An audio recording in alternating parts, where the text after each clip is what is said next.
We are taking a live look outside from your tram cam, where if you look nice and closely, you can see there's a little bit of a film, a haze over the valley. Air quality is not great as we continue to work with winds starting to pick up a little bit more out of the west and carrying in some of that smoke our direction. So right now we're going to call it unhealthy for sensitive groups.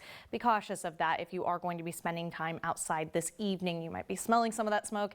You don't want to spend too much time outside with it if you can avoid it.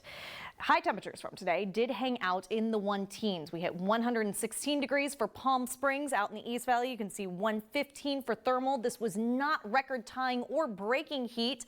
Doesn't mean we won't see it for tomorrow, but we did get a boost of humidity. And with that extra bit of moisture, it sort of stifled those temperatures from reaching their maximum heights. That southeasterly flow increased the overall moisture in the atmosphere, and it takes longer for air that has additional moisture to heat up. Drier air heats up much quicker. So that did keep our temperatures a bit lower than maybe what was initially anticipated.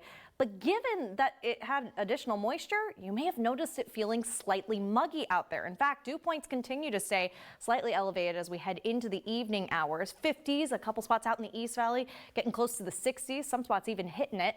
All this to say that even if we didn't get into the 120s for today, it certainly could have felt like it for some spots given the additional moisture out there.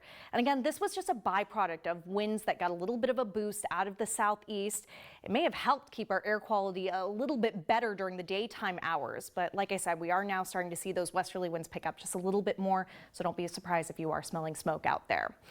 And again, all this to say, excessive heat is certainly staying with us. In fact, this excessive heat warning that the entire area continues to stay under is still in place through Wednesday, and it could easily get extended beyond that point. Temperatures that could even climb close to 122 are certainly not out of the question, so it's something we do have to continue to monitor. And it's not just us. Take a look at not just the region, but really a good chunk of the country. We've got heat advisories still all the way out in Texas. Everyone is really feeling this heat as we continue to deal with this persistent area of high pressure. So we have to continue to exercise all that caution over the next several days. Of course, monitoring when we sense a little bit more moisture versus overall dry conditions. Looking ahead at tomorrow morning, we start in the 90s, we blow through them fast up into those triple digits, 110s by tomorrow afternoon. I'm expecting a daytime high of 118 that again would be shy of what's considered record tying or breaking. Certainly something we have to continue to monitor. After that point, 110s stick with us. Temperatures upwards of 115 degrees pretty much all next week. Like I said, the 110s are not going away. Overnight lows barely making it down from the low 90s into the upper 80s. So definitely stay hydrated and stay cool in the days to come. Bailey's got sports after the break. You're watching News Channel 3, the Desert's news leader.